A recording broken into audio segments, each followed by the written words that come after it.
Hey everyone, this is the Mind of Lilith, and thank you for joining me today as I take a deeper look into the first 4 episodes of Love and Marriage DC. I'm not going to be doing a full episode recap as there are plenty of other content creators who do a great job of this. Instead, I'm going to be focusing on specific segments of the episodes that I believe could be used as teachable moments for myself and the audience. So there are 3 couples on this show and 1 single lady, right? The first couple would be Irena and her husband, what's his name? Jamie. And then there's Chris and Monique. And then there is Ashley and Silva. And then there is Winter Williams, and she recently divorced somebody. First of all, when Winter's ex-husband walked into the room, I immediately thought that he was Ray from Good Times, right?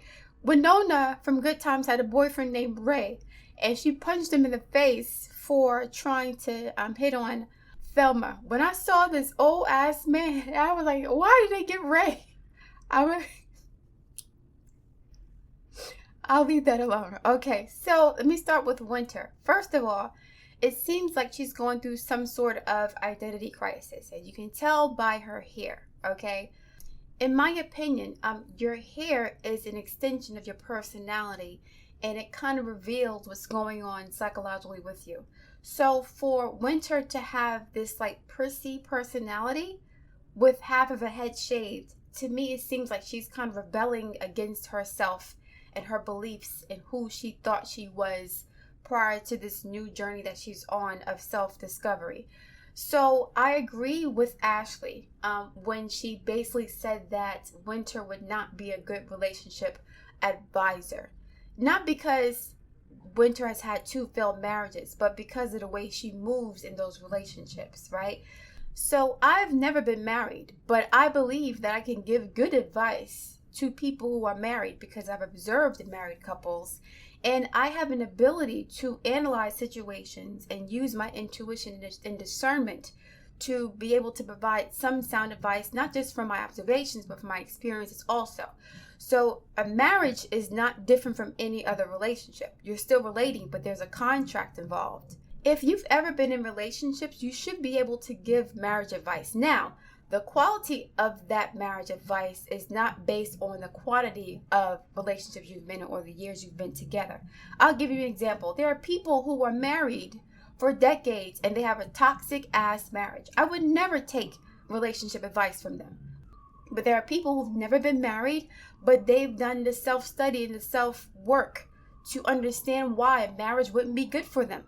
It wouldn't be good for their personality. And so they have the honesty and they have the self-assurance and the confidence in themselves to say, listen, I love myself enough and I'm confident and comfortable with myself enough to know that marriage is an institution that doesn't work for me, but I can see the pros and cons of any relationship. I'm not going to walk into any relationship with rose-tinted glasses on. And I think that is what Winter did, and that's where she messed up with this Ray-looking dude from Good Times. He looked like he had some problems.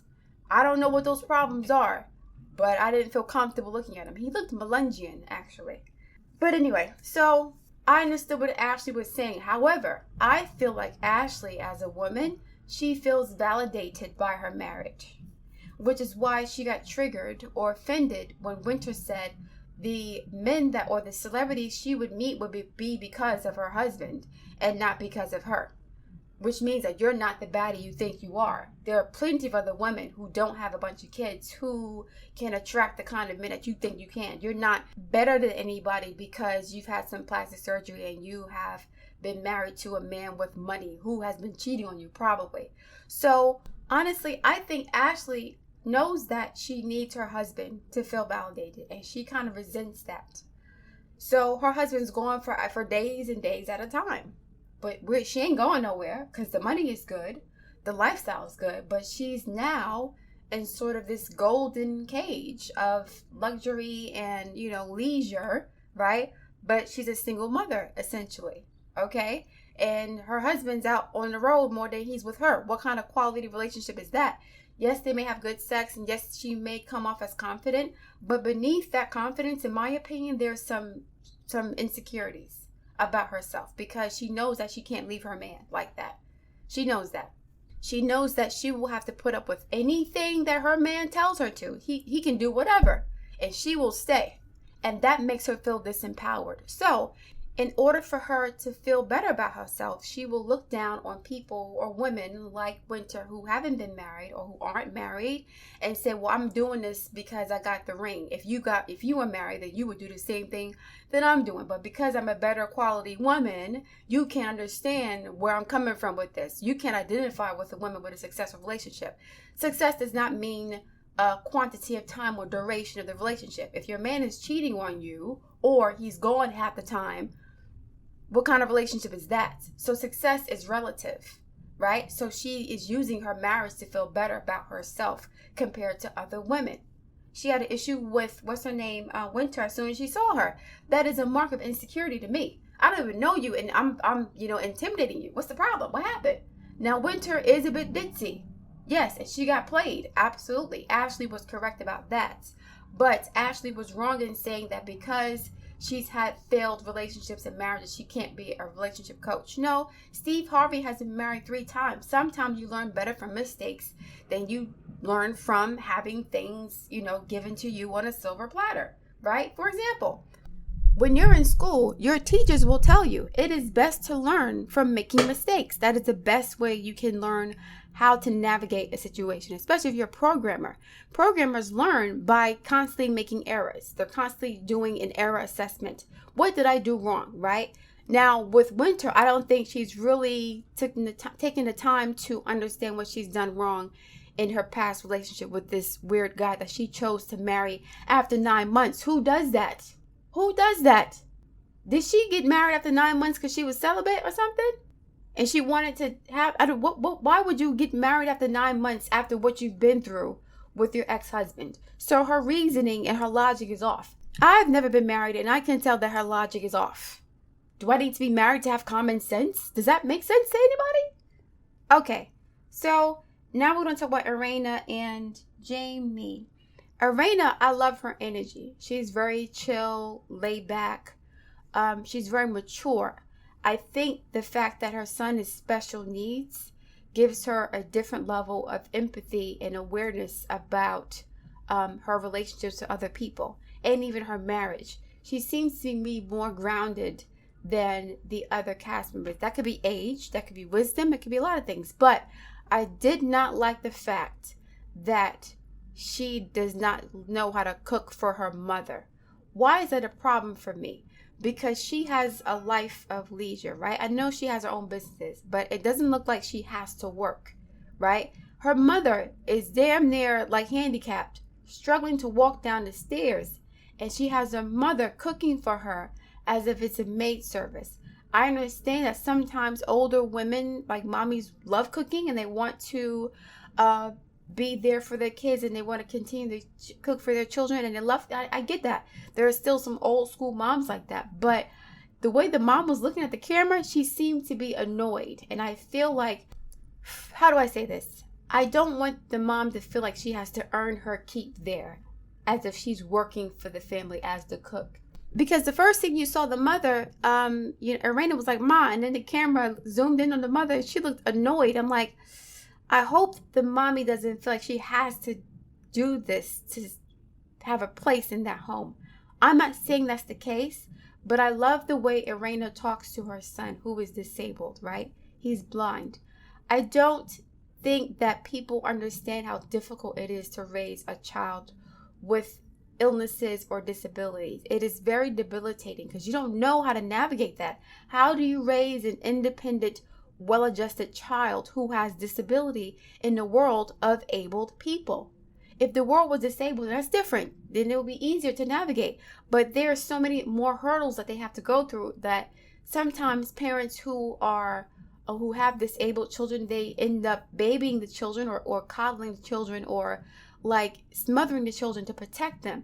So I understand Irena's dilemma when it comes to her son who's disabled and his frustrations as a 21-year-old man who wants to be independent too. But she's scared for her baby. because he's been disabled for his whole life. So she's used to being that support system for him. But you have to let the bird leave the nest at some point. And if you don't, it will cripple the child even more psychologically. So parents have to learn how to let go. And this brings me to Jason Jr. and Jason Sr. Jason Jr. is Irena's older son with the father, with her husband, and he's had some issues. And Irena expressed her fear and her anxiety about her son's life and safety growing up in the streets of America, where you have a bunch of wild, jealous, angry, bitter, broke, lazy men who are willing to take your life over nothing because you're a black man, right? They feel disrespected for no reason. They may feel threatened for no reason. They may want your organs. They may want, there is some gay nonsense going on. Like, there's always an excuse to attack a black man in this country, according to other black men. There's always some reason to fight. There's always some reason to kill. There's always an excuse to do something that is endangering the life of another black man, right? And this is a black community. Not all black communities, but these people live in good neighborhoods. They have some money, but they're still dealing with this problem. How do I allow my son to navigate the world as a black man, knowing that there are a bunch of hooligans out here with no home training, with no self-love, with no sense of identity, who are lazy, who are violent, who are insecure, who are immature, who are jealous, all this stuff. And my son has to now go into the world with this, him being black on top of that, him being handsome on top of that. And then you have these jealous goons out here. Come on now. Like, I get why she's a bit upset and anxious about her son's safety. It is a very difficult space to be in as a mother, a black parent, because that's always a reality, especially when you have black children, period. Boys and girls have to go through things, right? So yeah, I felt for Irena in that particular scene when she was trying to plead with her son. I think it's episode 1. Now let's go to Chris and Monique. So apparently, Monique is from the Real Housewives of Potomac. I never watched that show. As I said before, I don't like the Real Housewives franchise. It's too stupid for me. And Monique left the show for whatever reason. But she is extremely annoying. She's a nag. And she's a nag because she's not happy within herself. She wants Chris to rescue her from her own discontent, the way he rescued her financially from her lack of financial independence. I wouldn't be surprised if she married him for his money. So she didn't mind him being non-communicative and a quiet, calm, simple country boy when she first met him because he had the paper. Now, 10 years later, you're bored and you're trying to blame him for not being who you knew he was from day one. I think in the beginning, Monique was happy that Chris was not some talkative, quick-witted, snappy, city slick man, because she knew she could control him mentally. That's what I think.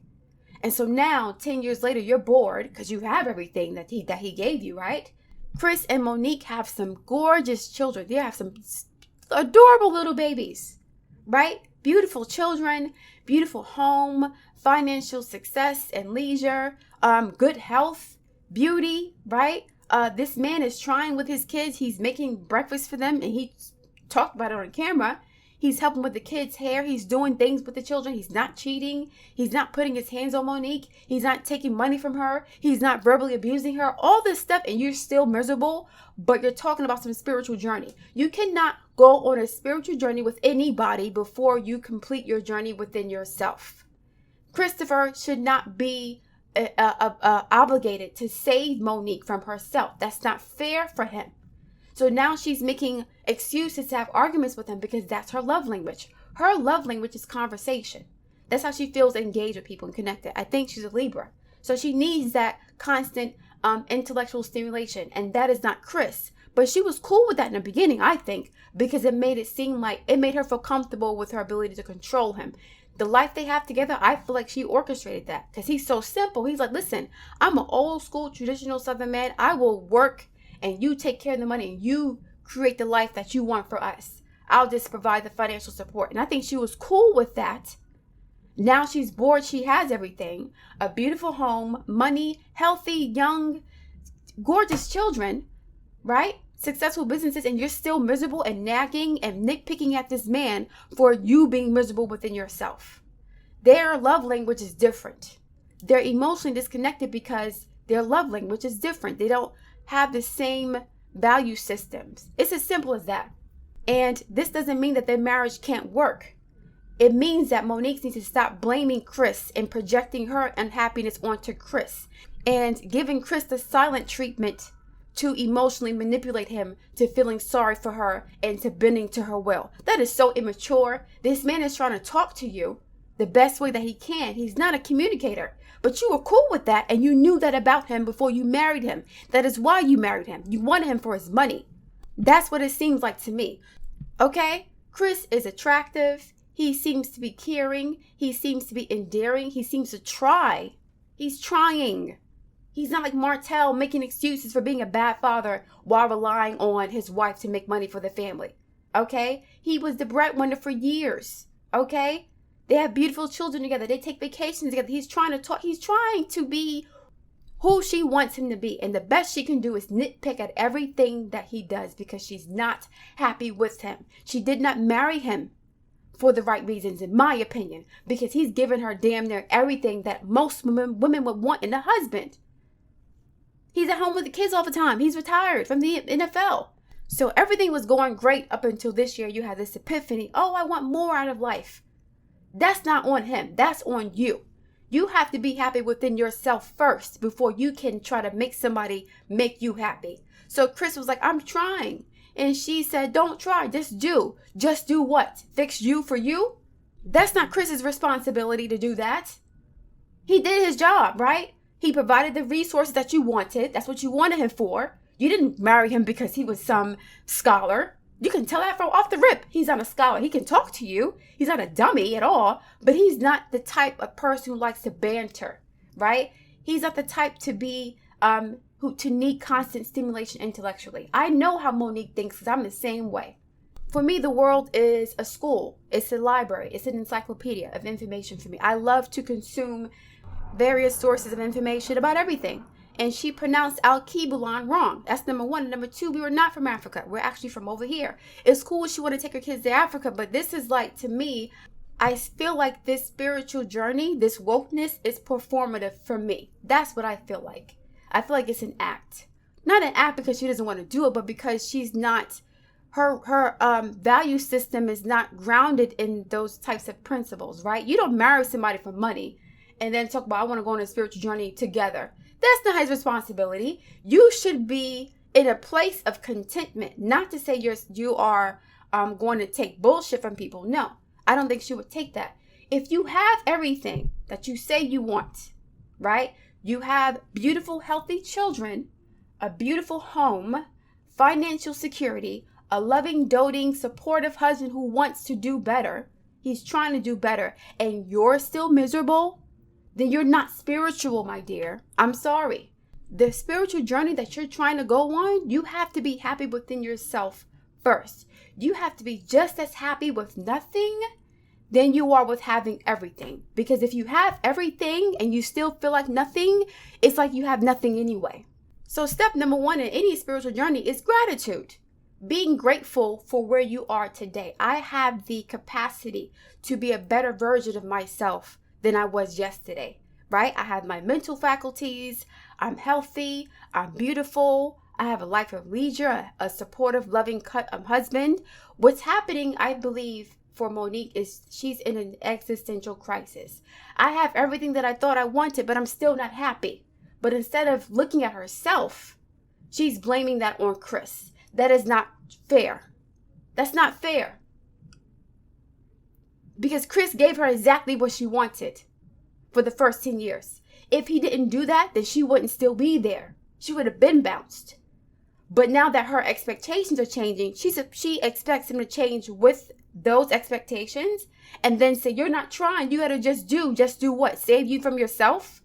Because if you have everything you want and you're still miserable anyway, guess what? I can't fix that for you. It'll just be a temporary band-aid. Just like the money, just like the house, just like the status, just like the TV shows. It's a temporary band-aid. So now she has to find peace and love within herself. Monique is now realizing that the key to her happiness was not the material things that she married Chris for. The key to her happiness is a knowledge of self. It's gratitude. It is an understanding of one's place in the universe, right? It's an understanding of your role in other people's lives, not just as a mother, not just as a wife, it's not just as a friend, but even as a support system, right? It's giving yourself to others. It's being generous. It's being content with your life, not with how your life looks per se, but with who you are as a person outside of all that. Monique has to be happy with everything and with nothing. Now you know you're spiritual because you see that this is transient shit and it's not really real anyway, because a lot of celebrities have everything and they're still miserable. She's at that point, but she's blaming Chris for that, and that's not fair. Chris's love language is being the provider and the protector. He's provided resources. He's protected the family. He's this big bear guy. He's a gentle giant kind of guy. And I feel like, again, Monique married him because of that. Because she knew that he had deep wallets and a big heart. And he was easy to manipulate because she was so quick with it from New Jersey, right? I got this little old country boy, this slow country boy, this little, Bama dude. He'll do whatever I say. Now you have the life that you want and you're still miserable. You're still nagging him. If this is a real storyline, if this is real, she needs to fall back. But I suspect that she's trying to sabotage her relationship because she realized she married the wrong man for the wrong reasons. And instead of owning up to that, she wants to blame him for that. That's not fair. Own up to your shit so you can look bad in front of everybody else. You can prove the stereotype of women who are gold diggers. Own up to that. And then you can move forward. Because she didn't marry him, again, for his intellect and his conversation skills. He can talk, he can have a great, he can go back and forth, but he's not going to dig in deeper. He's not going to be some sort of philosopher. That's not what you married an athlete. Stop playing. Stop playing. If you wanted some deep intellectual man, you could have easily married a teacher, a psychologist, a lawyer. But guess what? Those men don't make the kind of money that an athlete does. Right? And I'm not saying that she doesn't love him at all. But I think that her attraction to him was more so financial than not. And she's a Libra, so I definitely believe that. Now, I will say I love the fact that her hair is natural. That's a compliment to her. She's a beautiful woman, very intelligent, but she's too aggressive and abusive with that intellect. She tries to tear people down with it. Her husband, she tries to dominate her husband with her intellect, not tear people down. She tries to control her husband with her mind because she's a Libra sun, and I think she may be a Libra moon too. That's double Libra. That's always trying to find balance, try to weighing options. Am I really happy? Am I not really happy? Do I have enough? Do I not have enough? They're energetically on two different playing fields, and that's not his fault. She's miserable with him because she's realized that she's not happy with everything she thought she wanted, and now she's blaming that on him. Instead of taking a look at herself and saying, I married the wrong man for the wrong reasons. Period. And that's an honest mistake because I'm sure she married him really young. But don't beat up Chris like that. I felt bad for him. I felt bad for Chris. Some people say, I hate men. I don't hate men at all. I can see things from both sides of the aisle, right? Chris seems like somebody who's trying. I'm not saying he's perfect. I don't know what he did. But from what I saw the first 4 episodes, if Chris was a dog, a user, an animal, a manipulator, Monique would have used that as an excuse to divorce him a long time ago because she's not happy anyway. She's just not happy because she's unhappy within herself. She's a miserable person. She married him for the wrong reasons. And now she's blaming him for it. The money ain't enough. They're beautiful. Their kids are so cute. These are some cute chocolate little bunny kids. Their kids are cute. Okay, healthy children. Healthy husband. Healthy wife. Lots of money. Vacation time. Financial security. Supportive friend circle. You're still miserable. That's called an existential crisis. Why am I not happy with everything that I had? Now I need to go on a spiritual journey. The veganism ain't enough. You need to be happy by yourself first.